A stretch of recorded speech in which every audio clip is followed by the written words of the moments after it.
Oke, saya menemukan berita di sebuah kanal berita menulis tentang IKN terancam mangkrak. Hot news banget ya judul berita kayak gini. Dan saya pastikan akan hot news karena bayangin aja APBN yang digelontorkan untuk pembangunan IKN hingga tahun 2024 sudah tembus 75,4 triliun atau sekitar 16% dari total anggaran IKN sekitar 466 triliun. Sudah menelan anggaran sebanyak ini dan beritanya di luar IKN terancam mangkrak pasti menjadi hot news. Tapi semoga hanya sekedar isu saja ya guys. Wajar ya, Indonesia adalah negara demokratis dan sangat bebas berpendapat. Jadi inilah salah satu bentuk kebebasan berpendapat. Buat saya IKN adalah terobosan yang sangat-sangat brilian.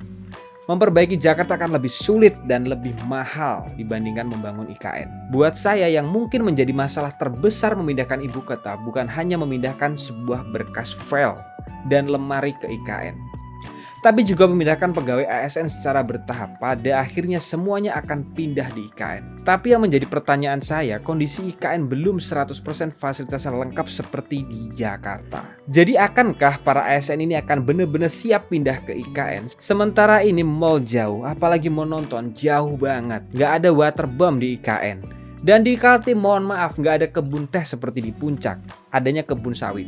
Siap nggak sih mereka pindah ke IKN dengan segala kondisinya sekarang ini? Oke, kita bahas kemungkinan kehidupan para ASN yang akan tinggal di IKN dibandingkan menjadi ASN di Jakarta. Tapi sebelum kita bahas, kita intro dulu.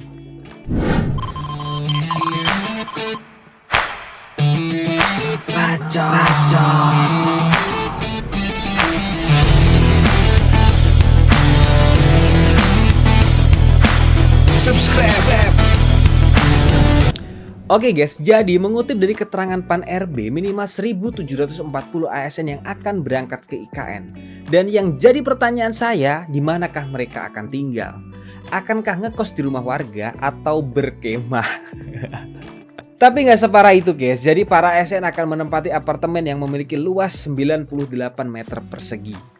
Terdiri dari 3 kamar tidur, 2 kamar mandi, dapur, ruang makan, dan ruang servis. Untuk ruang tamu cukup luas dan terintegrasi dengan ruang makan. Cukup oke ya guys untuk orang yang sudah berkeluarga. Tapi untuk orang yang nggak biasa tinggal di apartemen mungkin perlu sedikit penyesuaian. Kementerian PUPR menyiapkan 47 tower hunian yang ditargetkan selesai pada November. 29 tower akan dihuni ASN dan sisanya akan dihuni oleh aparatur keamanan dan pertahanan atau Hankam atau TNI Polri.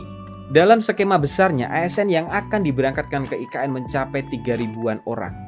Tapi jumlah tersebut akan menyesuaikan dengan kesiapan fasilitas hunian di IKN.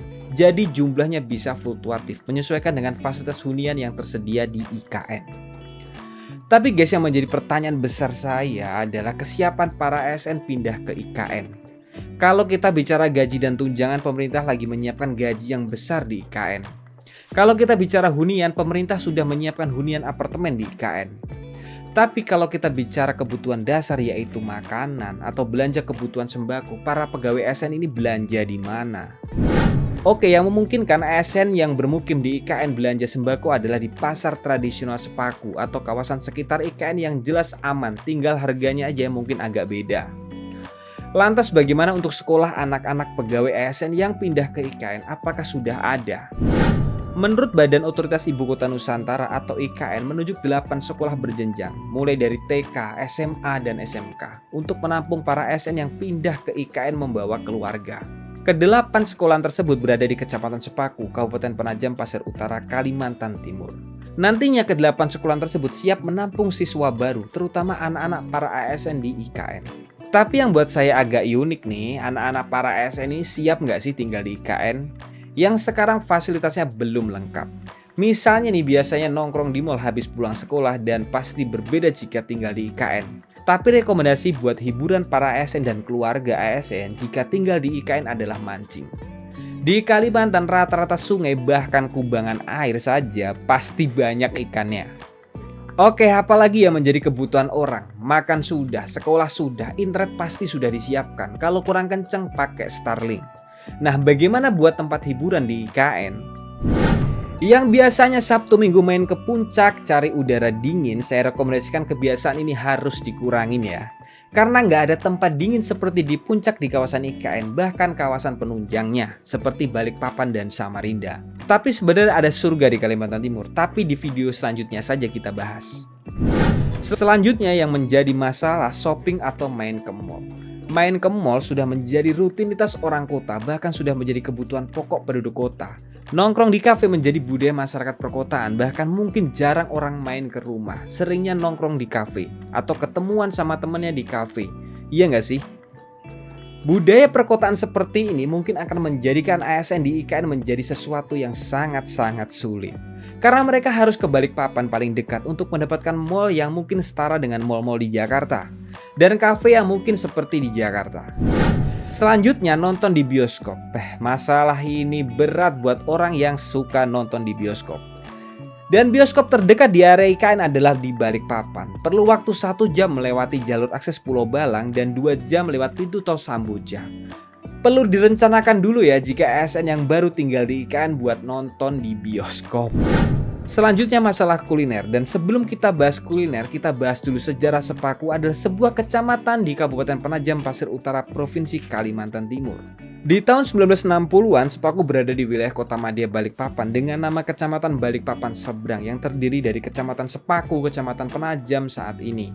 Suku asli yang berada di Kecamatan Sepaku adalah suku Pasir, dan terdapat suku pendatang seperti suku Jawa yang pada awalnya mengikuti program transmigrasi pada tahun 1977, 1991, dan 1998. Daerah Sepaku dan Penajam kemudian diserahkan oleh Kota Madya Balikpapan kepada Kabupaten Pasir pada tahun 1988. Dan nama Kecamatan Balikpapan Seberang diubah menjadi Kecamatan Penajam sejak tahun 2002.